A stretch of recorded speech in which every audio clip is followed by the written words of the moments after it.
Assalamualaikum warahmatullahi wabarakatuh. Dan di sini saya perkenalkan diri dulu. Nama saya Muhammad Diki Juliansa, NPM 18110706. Selanjutnya saya memperkenalkan kampus saya di Universitas Budi Dharma, Jalan Singamaraja nomor 338 Medan. Judul penelitian saya perencanaan aplikasi pengamanan pesan chatting menggunakan algoritma Elgama berbasis Android.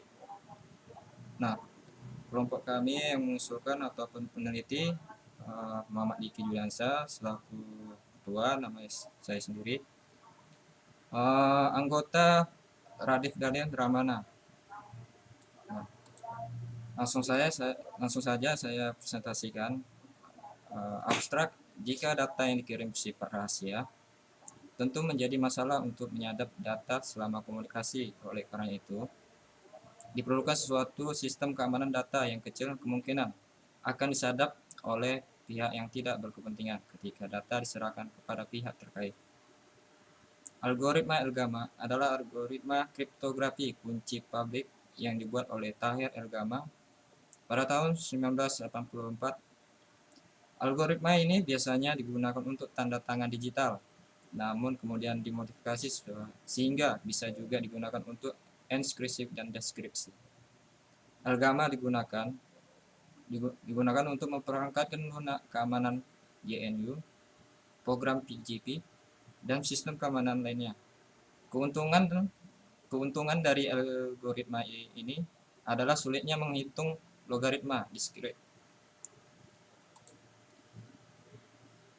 Metodologi penelitian berdasarkan hasil analisa dari kami, penelitian yang dibuat untuk merancang aplikasi sistem yang digunakan adalah bahasa pemrograman yang terdiri dari use case dan activity diagram.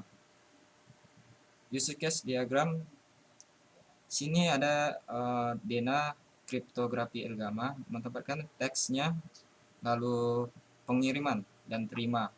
Itu laporan akan mengirim ke suatu pengirim dan penerima objeknya.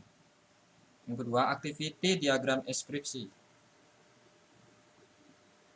Yang pertama kita inputan teks dan deskripsi, lalu masuk ke proses pilih option, lalu ada pemilihan atau, dan sekali lagi atau Elgama prosesnya langsung selanjutnya input key, selanjutnya ciphertext, lalu finishing. 3. Activity diagram description. Input text description, proses lagi description, selanjutnya proses pilih option, proses lagi, atau sekali lagi, atau proses Elgama, sekali lagi input key, sekali proses text, finishing.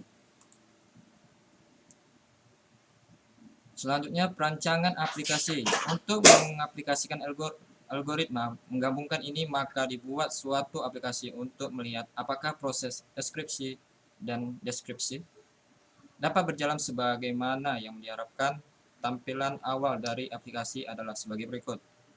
Yang seperti di gambar ini adalah password, username, password, dan login dan keluar.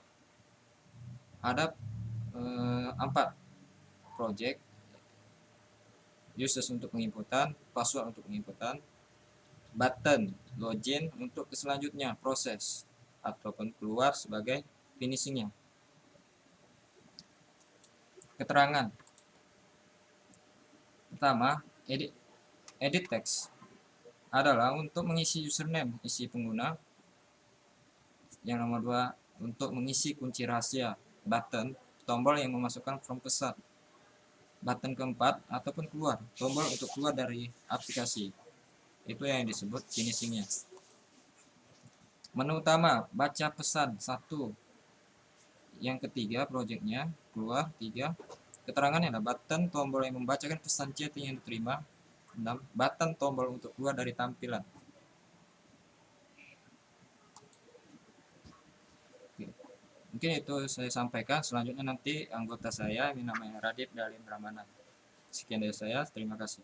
Baik, perkenalkan nama saya Radit Dalin Rahmana, NPM saya 18110533, yang mana saya berkuliah di Universitas Budi Dharma, Medan.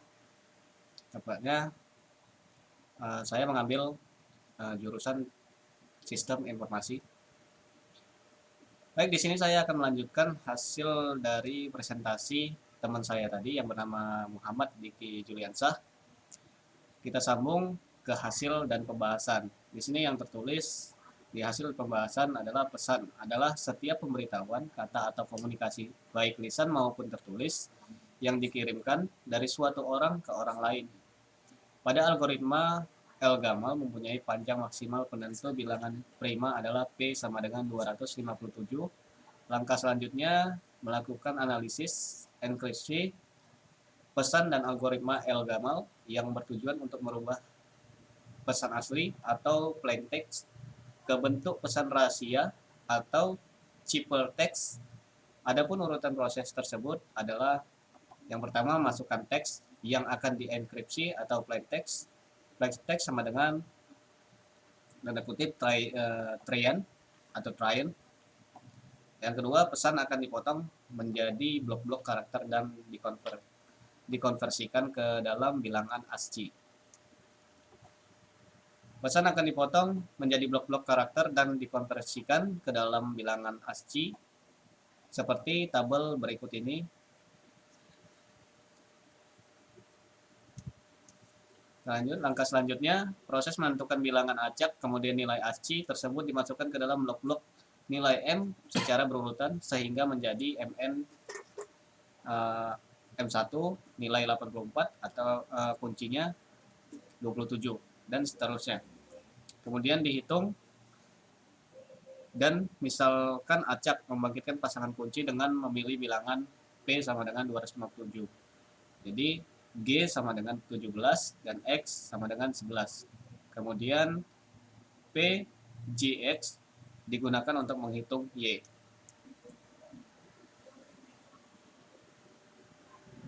Nah, kita langsung masuk kesimpulan. Berdasarkan hasil peneliti, analisa, dan perancangan aplikasi pengamanan pesan chatting, maka dapat ditarik beberapa kesimpulan sebagai berikut.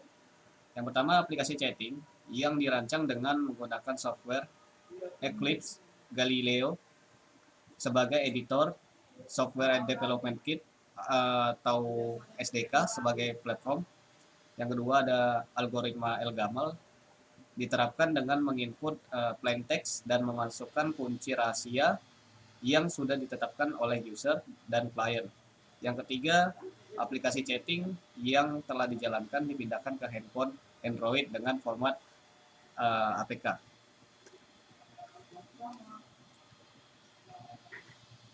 Nah, sarannya adalah dari penelitian yang dilakukan oleh penulis, maka dianggap perlu adanya saran yang menulis sampaikan kepada penulis selanjutnya agar penelitian ini tidak berhenti sampai pada tahap ini, melainkan akan terus dilanjutkan sebagai konsep penelitian yang ilmiah, antara lain penghimpunan kunci atau password sebaiknya tidak menampilkan karakter pada kunci tersebut, melainkan karakter disembunyikan menjadi simbol atau tanda. Yang kedua adalah algoritma L-Gamal dapat diganti dengan algoritma pengamanan yang lain seperti algoritma DES atau Data Encryption Standard atau CAS 256 agar perancangan lebih bagus. Ada baiknya emulator yang digunakan adalah emulator platform terbaru. Untuk selanjutnya, aplikasi ini dapat disempurnakan dengan memisahkan proses enkripsi dan deskripsi pesan tersebut. Oke, baik, mungkin itu saja yang dapat kami sampaikan. Bagaimana cara penyusunan dalam membuat metode penelitian. Kurang lebihnya kami minta maaf. Sampai jumpa. Assalamualaikum warahmatullahi wabarakatuh.